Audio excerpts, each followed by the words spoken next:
로마서 9장 30절에서 10장 3절까지의 말씀입니다. 제가 봉독해 올리도록 하겠습니다. 그런즉 우리가 무슨 말을 하리요? 의를 따르지 아니한 이방인들이 의를 얻었으니 곧 믿음에서 난 의요. 의의 법을 따라간 이스라엘은 율법에 이르지 못하였으니 어찌 그러하냐? 이는 그들이 믿음을 의지하지 않고 행위를 의지함이라. 부딪힐 돌에 부딪혔느니라. 기록된 바 보라, 내가 걸림돌과 거치는 바위를 시온에 두노니 그를 믿는 자는 부끄러움을 당하지 아니하리라 함과 같으니라. 형제들아, 내 마음에 원하는 바와 하나님께 구하는 바는 이스라엘을 위함이니 곧 그들로 구원을 받게 함이라.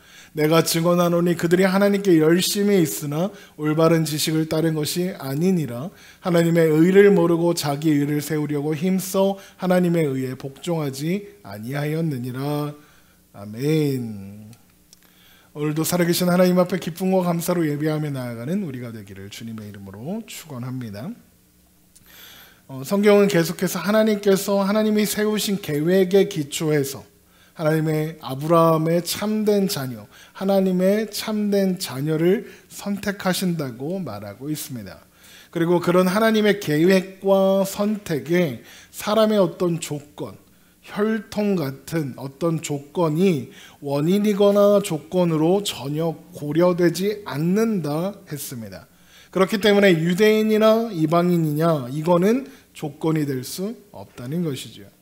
이것이 사실이라는 것을 가장 확실하게 확인할 수 있는 증거가 바로 하나님 앞에서 올바른 지위를 얻기 위해서, 그러니까 의를 얻기 위해서 노력한 적이 없는 이방인들, 그 이방인들이 복음을 믿음으로 말미암아 의를 얻었다는 겁니다. 로마서 9장 30절이죠. 그런즉 우리가 무슨 말을 하리요? 의를 따르지 아니한 이방인들이 의를 얻었으니 곧 믿음에서 난 의요. 여기에서 의라는 것은 하나님 앞에 올바른 위치, 올바른 지위라고 생각하면 되겠습니다. 그러면 하나님 앞에서의 올바른 지위, 그러니까 의는 뭘까요? 죄의 반대다, 이렇게 생각하면 되겠죠. 여러분, 죄가 뭡니까? 제가 여러 번 로마서를 다루면서 죄가 무엇인지 말씀드려서 알고 계실 겁니다. 죄란 하나님 없음이다 라고 했습니다.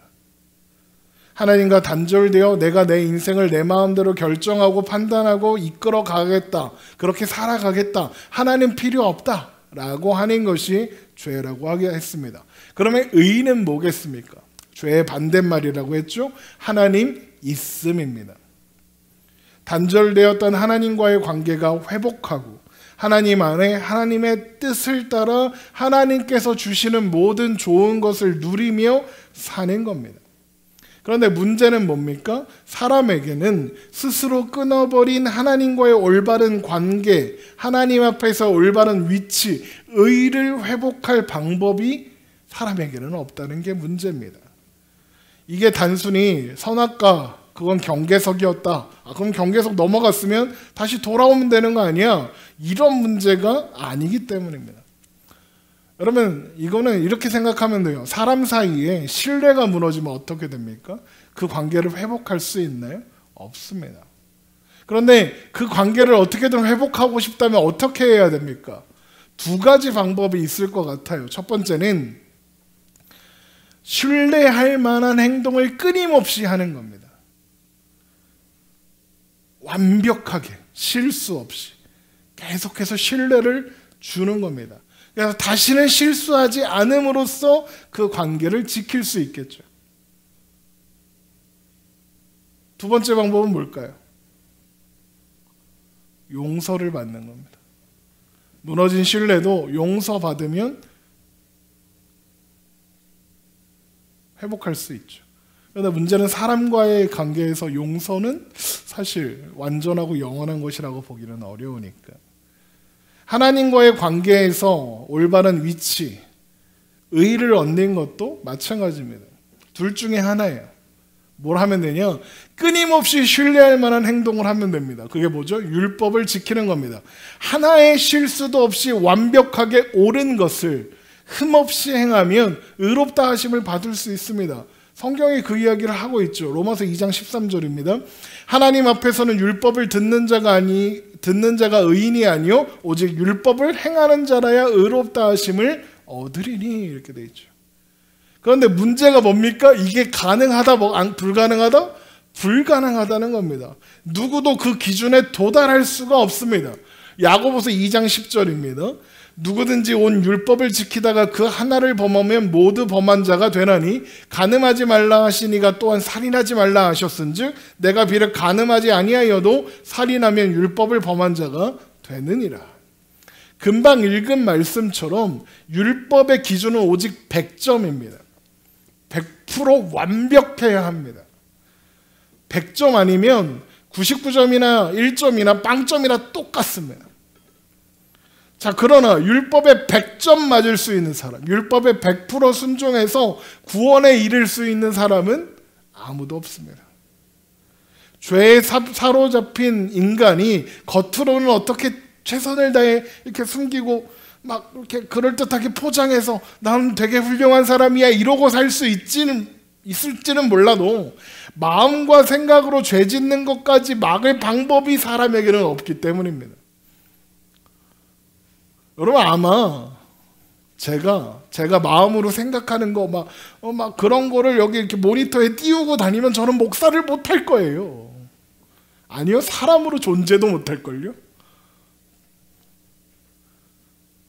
로마서 3장 20절입니다. 그러므로 율법의 행위로 그 앞에 의롭다 하심을 얻을 육체가 없나니 율법으로는 죄를 깨달음이라. 자, 그러면 100점 맞아서 해결할 수 없다면 남은 방법은 뭡니까? 용서를 받는 거죠. 어떻게 용서를 받을 수 있죠? 이 용서에는 사람과의 관계가 깨어졌을 때 용서받는 제일 좋은 방법이 뭔지 압니까? 예를 들어서 아빠한테 혼났어. 그럼 아빠랑 관계를 회복하는데 제일 좋은 방법이 뭘까요? 엄마! 하는 겁니다. 엄마한테 가면 돼요. 엄마 도와주세요. 내가 아빠한테 이렇게 실수를 했는데 이렇게 해서 아빠 엄마 도와주면 안 돼요? 이러면 돼요. 그렇죠? 그러면 엄마가 어떻게 합니까? 일로 와. 풀어. 그러면 해결됩니다. 왜요? 아빠는 엄마 말을 잘 들어야 되니까요. 하나님과 인간과의 관계에도 그런 중재자가 있으면 됩니다. 그 중재자가 누구죠? 우리가 잘 알고 있습니다. 예수 그리스도십니다. 그래서 우리는 하나님의 아들이신 예수님께서 죽음을 통해 인간이 하나님께 지은 모든 죄를 해결하셨음을, 모든 죄를 속하셨음을 믿음으로써 의에 이를 수 있습니다. 로마서 5장 18절 그런즉 한 범죄로 많은 사람이 정죄에 이른 것 같이 한 의로운 행위로 말미암아 많은 사람이 의롭다 하심을 받아 생명에 이르렀느니라. 그런데 여기에서 더 놀라운 지점이 하나 있습니다. 그게 뭐냐? 이방인들은 의를 얻기 위한 믿음을 원하거나 소망하지 않았다는 겁니다. 당연히 아무런 노력도 하지 않았겠죠. 중재자가 필요하다고 생각하지도 않았을 겁니다. 엄마 도와주세요 하지 않았을 거라고요. 않았습니다. 그러니까 이방인들이 의를 얻었다, 하나님 앞에 올바른 지위를 얻었다, 이 말은 난데없는 겁니다. 갑자기 이런 느낌인 겁니다. 의를 바라지조차 않았으니까요. 로마서 5장 8절 우리가 아직 죄인 되었을 때에 그리스도께서 우리를 위하여 죽으심으로 하나님께서 우리에 대한 자기의 사랑을 확증하셨느니라. 우리가 아직 죄인 되었을 때입니다. 그러니까 구원이 필요하다는 걸 몰랐어요. 내가 죄인인 걸 인식도 못하고 있었어요. 그래서 의를 소망하거나 은혜를 소망하지조차 않았어요. 근데 난데없이 하나님이 선택하셔서 부르시고 긍휼과 사랑을 베풀어 주셔서 난데없이 너는 의인이다 해주신 겁니다. 이걸 바울이 이렇게 표현합니다. 로마서 9장 16절 그런즉 원하는 자로 말미암음도 아니요 다른 박질하는 자로 말미암음도 아니요 오직 긍휼히 여기시는 하나님으로 말미암음이니라. 그러니까 여러분 믿음 그러면 뭔가 내가 결단하고 내가 뭔가 결심하고 내가 믿습니다 이렇게 하는 것 같지만 믿음은 어떤 행동이나 결단 같은 게 아닙니다. 믿음은 언제나 부여되는 겁니다. 이걸 성경이 선물로 받는다 그럽니다. 물론 믿음으로 의롭다 하심을 받는 사람들은 모두 어느 때에 믿음을 고백해야 합니다. 믿음을 결단해야 하죠. 그러나 그게 믿음이 결단하는 것이기 때문에 하는 것은 아닙니다. 그런 일이 일어나는 건 그들에게 부여된 믿음이 그렇게 하도록 반응을 일으켰기 때문이죠. 에베소서 2장 8절을 봅니다. 너희는 그 은혜에 의하여 믿음으로 말미암아 구원을 받았으니 이것은 너희에게서 난 것이 아니요 하나님의 선물이라. 이 말씀에서 구원만 선물이라고 생각하기가 쉬운데 여기 이 말씀에서 구원만 선물이 아닙니다. 믿음도 선물입니다. 믿음으로 말미암아 구원, 이게 선물입니다. 그러니까 이방인들은 아무것도 추구하지 않고 노력하지도 않고 생각하지도 않았지만 하나님의 마음이 이유가 되고 원인이 되어서 믿음을 선물로 받았고 그래서 믿게 되었고 그래서 의롭다고 인정도 받게 된 겁니다. 그들은 그렇게 의도하지도 않았고 노력하지도 않았고 애쓰지도 않았습니다. 그런데 어떻게 됐습니까? 율법의 요구에 100점 맞은 사람으로 쳐주는 겁니다. 시험을 안 봤는데 시험 너 100점으로 인정을 받는 거죠. 흠없는 율법의 요구 앞에 율법의 이른 존재만 얻을 수 있다는 의를 얻게 된 겁니다. 그로써 그는 율법에 이른 사람으로 여기심을 받게 된 거죠. 로마서 4장 6절입니다. 일한 것이 없이 하나님께 의로 여기심을 받는, 이게 뭔 말이에요? 시험을 안 봤는데 100점, 시험을 응시하지조차 않았는데 100점, 그게 여기심입니다. 사람의 복에 일한 것이 없이 하나님께 의로 여기심을 받은 사람의 복에 대하여 다윗이 말한 바 불법이 사함을 받고 죄가 가리워짐을 받은 사람들은 복이 있고 주께서 그 죄를 인정하지 아니하실 사람은 복이 있도다 함과 같으니라. 그런데 의를 얻기 위해서 아무것도 하지 않은 이방인들과는 반대로 최선을 다해 노력한 사람들이 있습니다. 율법의 요구에 이르려고 열심히 노력한, 그러니까 의의 법을 따라간 사람들이 있습니다. 그게 누구죠? 유대인들이요. 이스라엘 백성들이죠. 로마서 9장 31절 의의 법을 따라간 이스라엘은 그런데 어떻게 됐습니까? 율법에 이르지 못하였으니. 여기에서 중요한 표현이 하나 있는데 의의 법을 따라갔다입니다. 그러니까 율법이 의의 법이다 라고 하는 거예요. 지난 시간에 제가 말씀드렸죠. 하나님이 주신 건 다 좋은 거다. 그렇죠? 그러면 율법도 누가 주셨어요? 하나님이 주셨죠. 그러면 율법은 좋은 거예요, 나쁜 거예요? 좋은 거죠. 하나님이 주셨으니까. 그러니까 율법에는 문제가 있다 없다? 율법엔 문제가 없어요. 로마서 7장 12절 이로보건대 율법은 거룩하고 계명도 거룩하고 의로우며 선하도다. 율법은 문제가 없다고요. 그럼 뭐가 문제예요? 율법에 이르지 못한 이스라엘이 문제죠. 그러면 왜 이스라엘이 문제일까요? 신명기 30장을 봐야 합니다. 성경을 보실 분들은 신명기 30장을 찾으시고, 모세는 신명기에서 이스라엘 백성들에게 40년 광야 생애를 통해서 배운 것들을 다시 한번 일깨워 줍니다. 그래서 광야 생활 동안의 역사를 다시 한번 회고시켜줘요. 그러면서 하나님 앞에 하나님의 법에 율법에 순종하면 잘 살고 잘 먹고 잘 살 거고 불순종하고 거역하면 니네 다 죽을 거야 이렇게 이야기합니다. 신명기 30장 15절입니다. 보라 내가 오늘 생명과 복과 사망과 화를 내 앞에 두었나니 곧 내가 오늘 내게 명령하여 내 하나님 여호와를 사랑하고 그 모든 길로 행하며 그의 명령과 규례와 법도를 지키라 하는 것이라. 그리하면 내가 생존하며 번성할 것이요 또 내 하나님 여호와께서 내가 가서 차지할 땅에서 내게 복을 주실 것임이라. 그러나 내가 만일 마음을 돌이켜 듣지 아니하고 유혹을 받아 다른 신들에게 절하고 그를 섬기면 내가 오늘 너희에게 선언하노니 너희가 반드시 망할 것이라. 너희가 요단을 건너가서 차지할 땅에서 너희 날이 길지 못할 것이니라. 내가 오늘 하늘과 땅을 불러 너희에게 증거를 삼노라. 내가 생명과 사망과 복과 저주를 내 앞에 두었은즉 너와 내 자손이 살기 위하여 생명을 택하고 내 하나님 여호와를 사랑하고 그의 말씀에 청종하며 또 그를 의지하라. 그는 내 생명이시요 내 장수이시니 여호와께서 내 조상 아브라함과 이삭과 야곱에게 주리라고 맹세하신 땅에 내가 거주하리라. 자, 보통 이런 말은 왜 할까요? 왜 할까요? 야, 니네 말 잘 들으면 복 받을 거고 말 안 들으면 망할 거야. 그 다음에 뭐라고 할까요? 그러니까 말 잘 들어, 이렇게 해야겠죠. 하나님을 사랑하고 말씀에 청종해서 잘 살아. 그래서 행복하고 잘 먹고 잘 살아야 돼. 그러려고 하는 말이잖아요, 보통은. 그런데 모세는 그 말을 하려고 이 말을 하는 게 아니에요.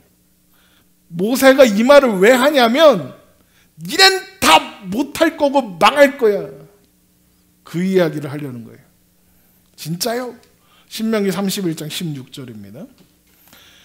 또 여호와께서 모세에게 이르시되 너는 내 조상과 함께 누우려니와 이 백성은 그 땅으로 들어가 음란히 그 땅의 이방신들을 따르며 일어날 것이요 나를 버리고 내가 그들과 맺은 언약을 어길 것이라. 내가 그들에게 진노하여 그들을 버리며 내 얼굴을 숨겨 그들에게 보이지 않게 할 것인즉 그들이 삼킴을 당하여 허다한 재앙과 환난이 그들에게 임할 그때에 그들이 말하기를 이 재앙이 우리에게 내림은 우리 하나님이 우리 가운데 계시지 않은 까닭이 아니냐 할 것이라. 또 그들이 돌이켜 다른 신들을 따르는 모든 악행으로 맹미하며 내가 그때 반드시 내 얼굴을 숨기리라. 그러므로 이제 너희는 이 노래를 써서 이스라엘 자손들에게 가르쳐 그들의 입으로 부르게 하여 이 노래로 나를 위하여 이스라엘 자손들에게 증거가 되게 하라. 내가 그들의 조상들에게 맹세한 바 젖과 꿀이 흐르는 땅으로 그들을 인도하여 드린 후에 그들이 먹어 배부르고 살찌면 돌이켜 다른 신들을 섬기며 나를 멸시하여 내 언약을 어기리니 그들이 수많은 재앙과 환난을 당할 때 그들의 자손이 부르기를 잊지 아니한 이 노래가 그들 앞에 증인처럼 되리라. 나는 내게 맹세한 땅으로 그들을 인도하여 드리기 전 오늘 나는 그들이 생각하는 바를 아노라. 그러므로 모세가 그날 이 노래를 써서 이스라엘 자손들에게 가르쳤더라. 하나님께서 모세에게 뭐라 그러십니까? 내가 얘네들 못한다, 얘네 다 그래서 망할 거다라고 했지. 그거 이제 노래로 만들어서 이스라엘 백성들 자손들이 다 알게 해라, 기억하게 해라 그러시죠. 되게 웃기잖아요. 앞에서는 말 잘 들으면 잘해줄게, 좋은 일 있을 거야, 말 안 들으면 망할 거야 이렇게 해놓고, 그런데 니넨 다 망할 거야 이러는 거잖아요. 황당한. 그러면 하나님은 왜 율법을 주셔놓고 그거 잘 지키면 복 줄게 그래놓고 니네 못할 거야 그러시는 걸까요? 하나님께서 율법을 주시는 이유가 너희들이 그거 지킬 수 있어 라는 말을 하시기 위한 것이 아니었기 때문에 그래요. 하나님께서 율법을 통해 이스라엘 백성들에게 하시려고자 하셨던 말씀은 너희들도 은혜가 필요한 존재다 이기 때문에요. 너희들도 똑같은 죄인이고 똑같은 패역한 자들이야.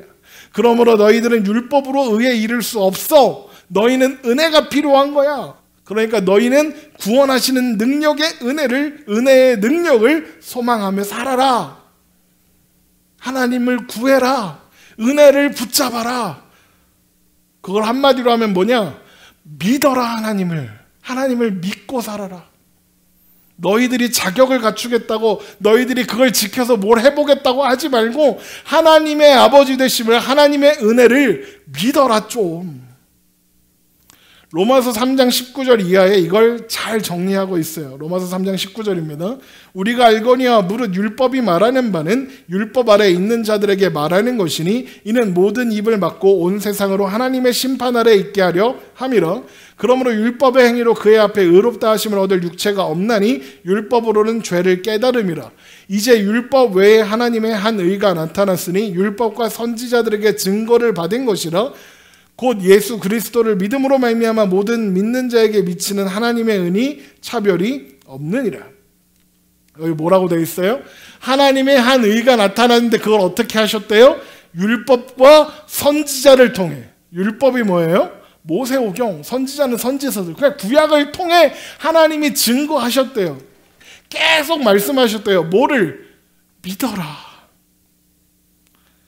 율법과 선지자들이 지속적으로 일관되게 증거한 율법으로 얻어지는 의가 아니라 다른 의, 예수 그리스도를 믿음으로 말미암아 주어지는 의를 구해라.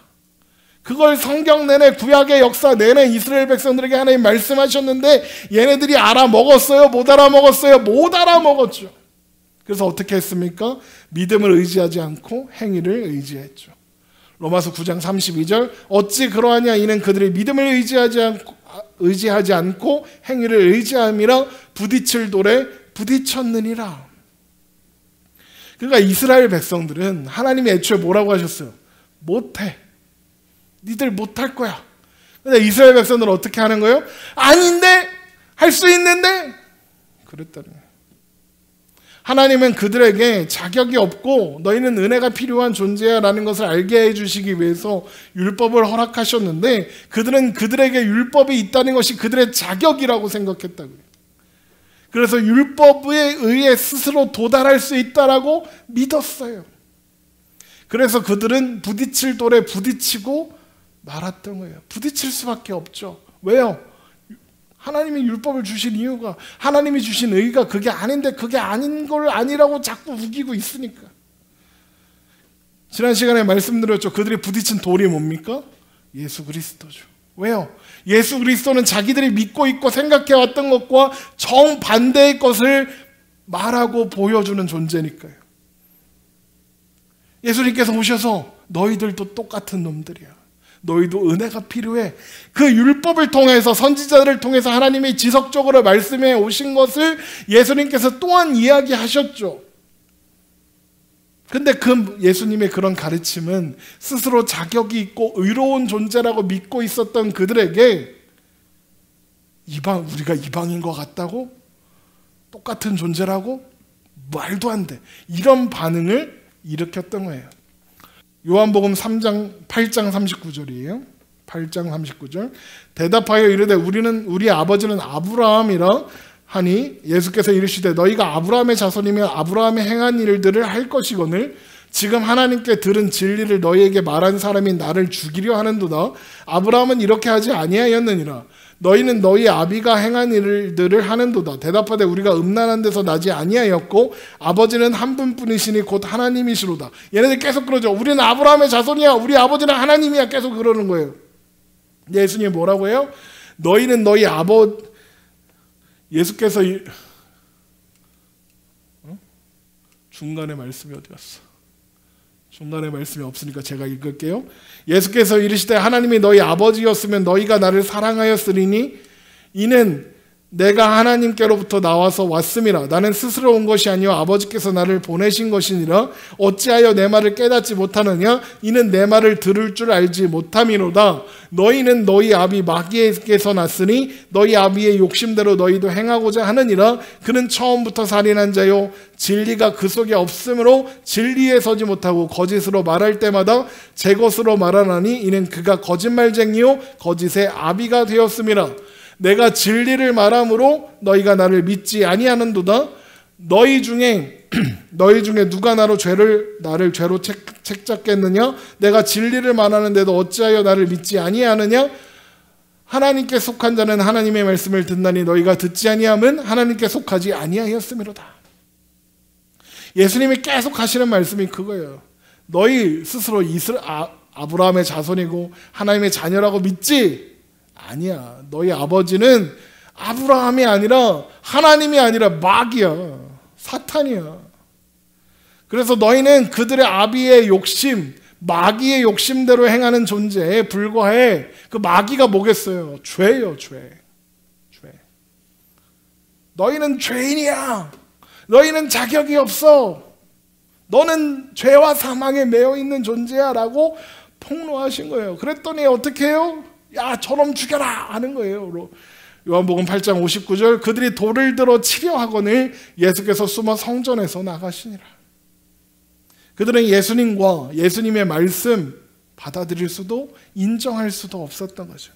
결국 예수님은 그들에게 걸림돌과 거치는 바위가 되셨던 거죠.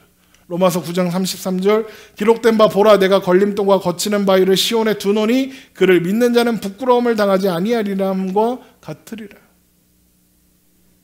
결국 이스라엘 백성들은 하나님께서 율법을 주신 이유와 목적은 무시하고 외면함으로써 은혜를 외면한 거고, 율법을 통해 의에 이를 수 있다고 생각하면서 그것이 아니라고 지적하시는, 알려주시는, 깨닫게 하시려는 예수님마저 외면해버린 거예요.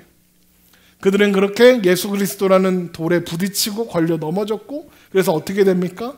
부끄러움을 당하게 됐죠. 그게 이스라엘의 결론이에요. 그런데 그런 이스라엘에 대한 여전히 사랑을 가지고 바라보는 사람이 있었어요. 이런 말을 하고 있는 바울이 바로 그런 사람이었죠. 그래서 바울은 이렇게 이야기합니다. 로마서 10장 1절 형제들아 내 마음에 원하는 바와 하나님께 구하는 바는 이스라엘을 위함이니 곧 그들로 구원을 받게 함이라. 이게 바울의 이스라엘에 대한 진심이에요. 이스라엘의 구원이 이루어지기를 여전히 소망하고 있죠. 바울은요, 이스라엘이 넘어지기는 했지만 돌이킬 수 없을 정도로 실족한 건 아니다.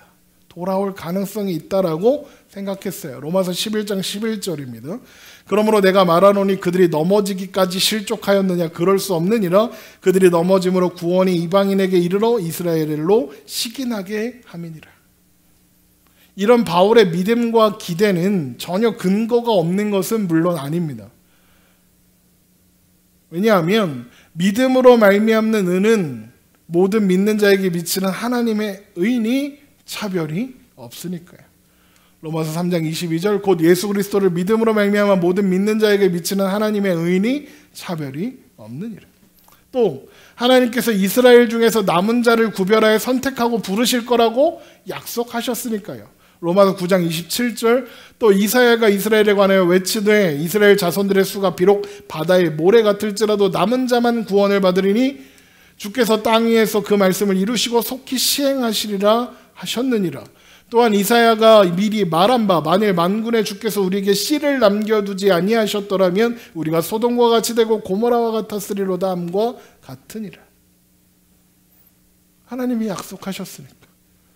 그리고 이스라엘 백성들을 보니까 얘네들한테도 가능성이 뭔가 보여. 아직 희망이 있다는, 소망이 있다는 가능성이 보이는 거야. 그 가능성의 소망이 뭐냐? 이스라엘이 하나님께 열심을 가지고 있더라. 물론 그 열심의 방향이 잘못된 곳을 향하고 있으니까. 그러나 그 방향만 잘 잡아주면, 그래서 올바른 방향으로 열심을 내게 해줄 수만 있다면 구원에 이를 수 있겠다. 이런 생각이 들겠죠. 로마서 10장 2절 내가 증언하노니 그들이 하나님께 열심히 있으나 올바른 지식을 따른 것이 아니니라. 그들은 하나님께 열심히 있지만 그들의 열심은 올바른 지식을 따르지 않았죠. 그러면 올바른 지식이 뭐예요? 올바른 지식은 뭘까요? 하나님의 뜻이죠. 하나님의 마음입니다. 하나님의 뜻은 뭘까요? 하나님의 의를 세우는 겁니다. 하나님의 의를 세우는 건 어떻게 하는 겁니까? 로마서 3장 21절 이제는 율법 외에 하나님의 한 의가 나타났으니 율법과 선지자들의 증거를 받은 것이라 곧 예수 그리스도를 믿음으로 말미암아 모든 믿는 자에게 미치는 하나님의 은이 차별이 없느니라. 모든 사람이 죄를 범하였으며 하나님의 영광에 이르지 못하더니 그리스도 예수 안에 있는 속량으로 말미암아 하나님의 은혜로 값없이 의롭다 하심을 얻은 자가 되었느니라. 이게 하나님의 의죠. 하나님의 의는 예수 그리스도의 죽음을 통해 이루어진 속량을 믿음으로 말미암아 값없이 의롭다 하심을 얻는 겁니다. 오직 은혜, 오직 믿음, 이게 그것을 통해서 얻는 의를 얻는 것이 하나님의 의입니다.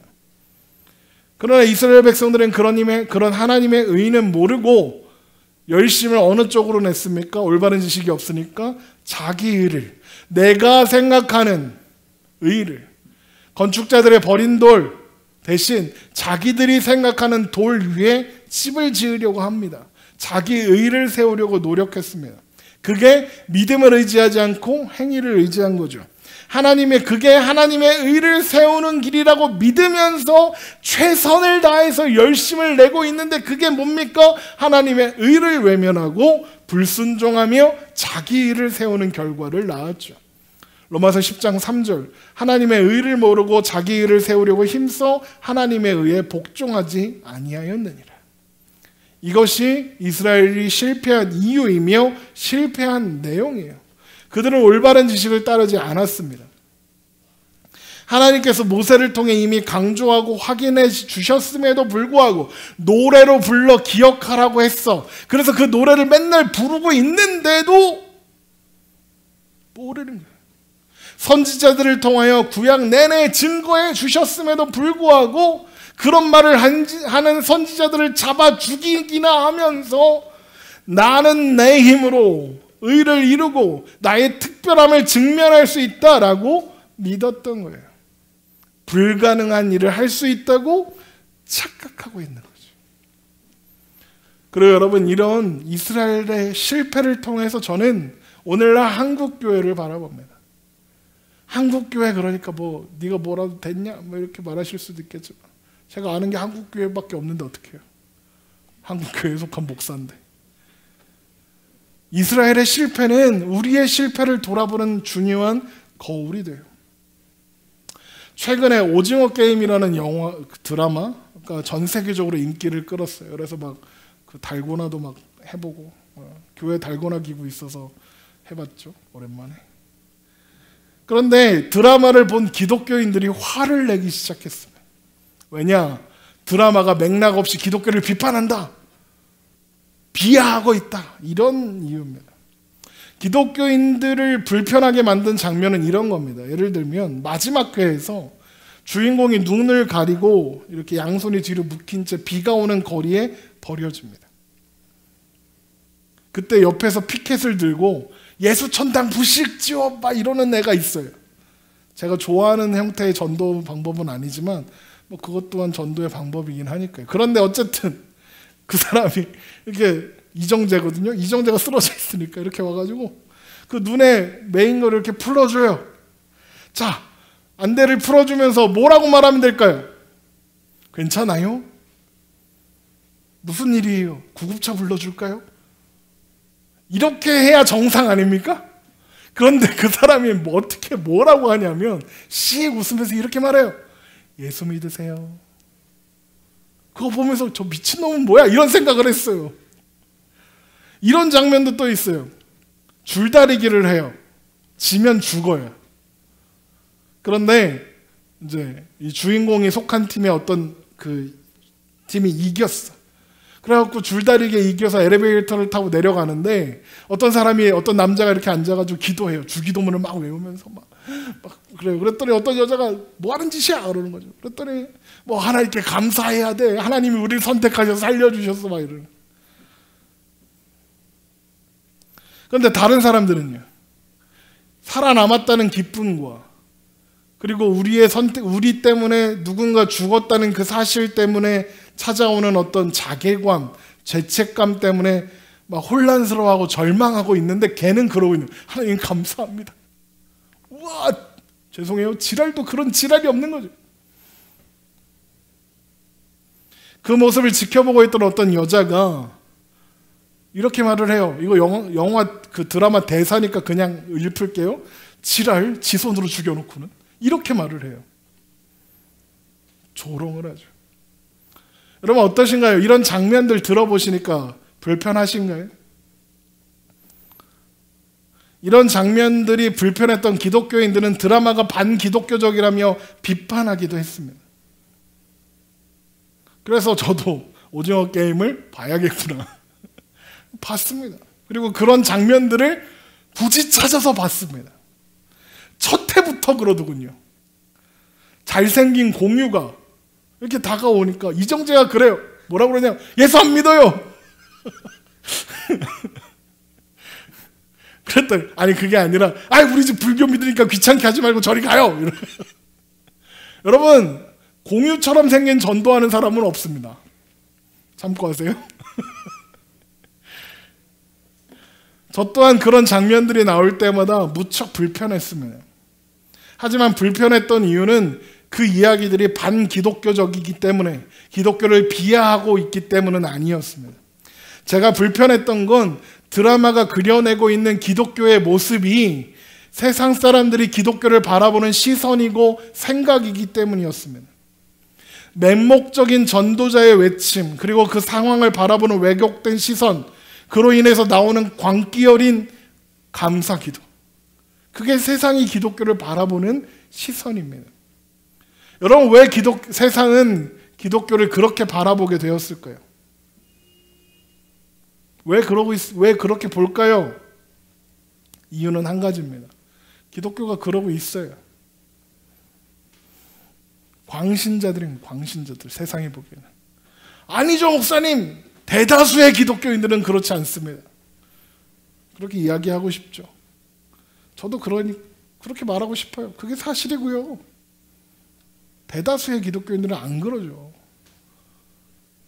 그런데 안타까운 게 뭐예요? 세상은 이미 광기에 사로잡힌 기독교인들의 모습을 너무 많이 봤어요. 세상은 기독교가 위선적이라고 생각합니다. 세상은 기독교가 이중적이라고 생각해요. 동성애 문제에는 막 치를 떨면서 막 난리를 치면서 교회 안에 일어나는 횡령과 성범죄에 대해서는 침묵하고, 자기들의 권리에는 그토록 민감하면서 다른 사람들의 권리와 안전은 짓밟고, 자신들의 슬픔에는 그렇게 민감하면서 다른 사람의 슬픔은 폄훼하고. 언제 그랬냐고요? 세월호가 침몰했을 때 그랬습니다. 동남아에서 쓰나미가 몰려와 수백만 명이 죽었을 때 기독교인들이 그렇게 했습니다. 저 저주받은 도시를 하나님이 심판하셨다, 이딴 소리를 했습니다. 코로나19로 온 나라가 난리가 났을 때 어떻게 했습니까? 광장에 모여서 여기저기 바이러스를 퍼뜨렸죠. 지금도 그러고 있지 않습니까? 유튜브를 켜보십시오. 기독교 목사들 설교 중에 선동하는 목사들이 나와서 정부의 반기를 들어라, 백신 맞으면 짐승의 표를 맞는 거다, 이 헛소리들을 하고 있습니다. 광기에 사로잡혀서 그게 진짜 믿음인 것처럼 행동하고 있어요. 기독교인들이요. 아니, 저는 이성적인 기독교인이라 그렇지 않습니다. 당연히 저는 그렇지 않죠. 그러나 그런 모습들이 세상이 바라보는 기독교의 현실이에요. 그 모습을 우리가 알고 있습니까? 모르고 있습니까? 알고 있죠. 그런데 어떻게 하고 있습니까? 가만히 있잖아요.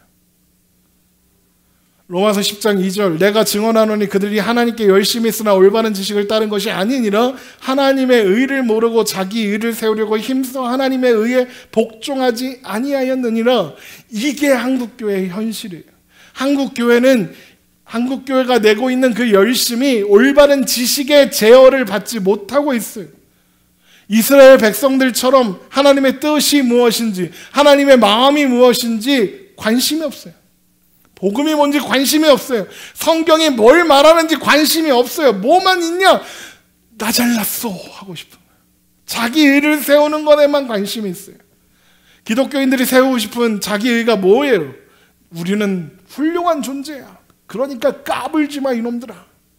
그게 하고 싶은 거예요. 그 드라마의 내용이 왜 불편했겠습니까? 이렇게 훌륭한 우리를 감히 너희들 따위가 제대로 알지도 못하면서 까불고 있네, 이렇게 생각해요. 나는 특별한 존재인데 너희들은 그걸 몰라봐. 내가 얼마나 더 대단한 존재인지 가르쳐 줄게. 이게 하고 싶은 거죠. 그게 바리새인이잖아요. 그게 예수님이 독사의 자식들아 했던 바리새인들이라고요. 어떤 기독교 언론에 갓리버시티라는 칼럼을, 가상의 대학교를 만들어 놓고 칼럼을 쓰는 칼럼니스트 심정요 씨가 이런 말을 합니다. 칼럼에서.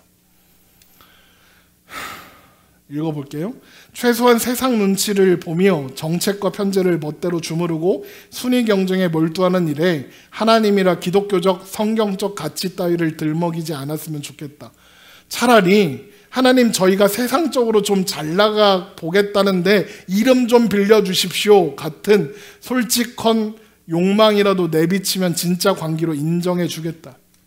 정치, 사회적, 윤리적 기준에 맞춰 시정해야 할 학내, 혐오, 차별, 비민주적, 반국가적 리더십 등에 대해서는 전혀 눈치를 보지 않으면서 보여지고 싶은 것만 드러내는 걸, 이런 걸 성경에서는 외식이라 부르더라.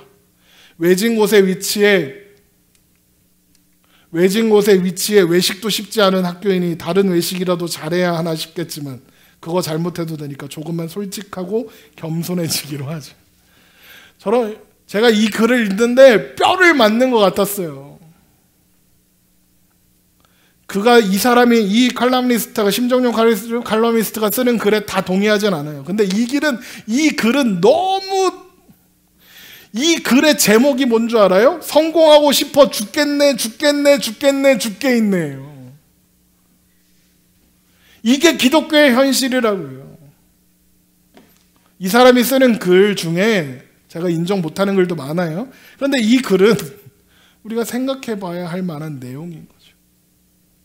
여러분, 기독교, 예수 그리스도, 하나님, 우리 왜 믿습니까? 하나님이 우리를 부르셔서 복음을 알게 하시고 은혜를 베풀어 주셨기 때문 아닙니까? 근데 우리는 자꾸 그 은혜 밖으로 나가려고 하는 거예요. 여러분, 우리는 올바른 지식을 따라야 할 거 아닙니까? 하나님의 뜻을 따라야 하지 않겠습니까? 하나님의 뜻이 뭔데요? 우리는 자격이 없고 은혜가 필요한 존재라는 거예요. 우리의 열심은 결국엔 자기 의를 세우고 하나님의 의에 복종하지 않는 결과를 낳을 뿐이라는 것. 우리는 언제까지나 영원히 자격 없는 존재라는 것. 그래서 우리는 복음이 필요하고 예수님이 필요하고 은혜가 필요하다는 거 아는 것. 예수님만이 우리의 자격이라는 것. 우리 그렇게 자격 없는 우리를 예수 그리스도를 통해 하나님의 자녀로 인정해 주신다는 것, 하나님이 우리 아버지라는 것, 우리는 은혜가 필요한 존재라는 것, 그래서 우리는 언제나 겸손해야 한다는 것. 그럼 이것이 우리가 따라야 하는, 우리가 잊지 말아야 하는 올바른 지식이고 우리가 내야 하는 열심의 내용인 거예요. 열심 내지 말면 우리 뭐 합니까? 11조도 하지 말고 예배도 드리지 말고 하지 말까요? 그래도 됩니까? 아니, 그런 얘기가 아니잖아요. 그런 거 하라고요. 하는데 우리가 내야 되는 열심은 나의 못남을 알고 하나님의 사랑을 아는 거예요. 우리가 끊임없이 열심을 내야 하는 올바른 지식은 그거라고요. 복음의 의미가 뭔지를 알아야죠. 왜 자꾸 자격이 있는 사람이라고 생각해요? 자격 없어요, 우리는. 왜 자꾸 자기를 세우려고 하냐고요. 우리가 세우려고 하는 건 다 망해요. 하나님께서 세우셔야, 하나님이 이루셔야 그 집이 제대로 세워지죠. 우리는 맨날 건축자의 버린 돌, 예수 그리스도를 갖다 버리려고 해요. 그리고 나로 채우려고 하죠. 잊지 마세요. 우리는 그런 존재가 아닙니다. 우리는 그렇게 실력 있는 존재가 아닙니다. 우리는 어느 날 난데없이 하나님의 은혜를 베푸셔서 구원받아 이 자리에 있는 존재들이에요. 잊지 마세요. 우리가 무엇에 열심을 내야 하는지, 무엇을 기억해야 하는지 잊지 마세요. 기도하겠습니다.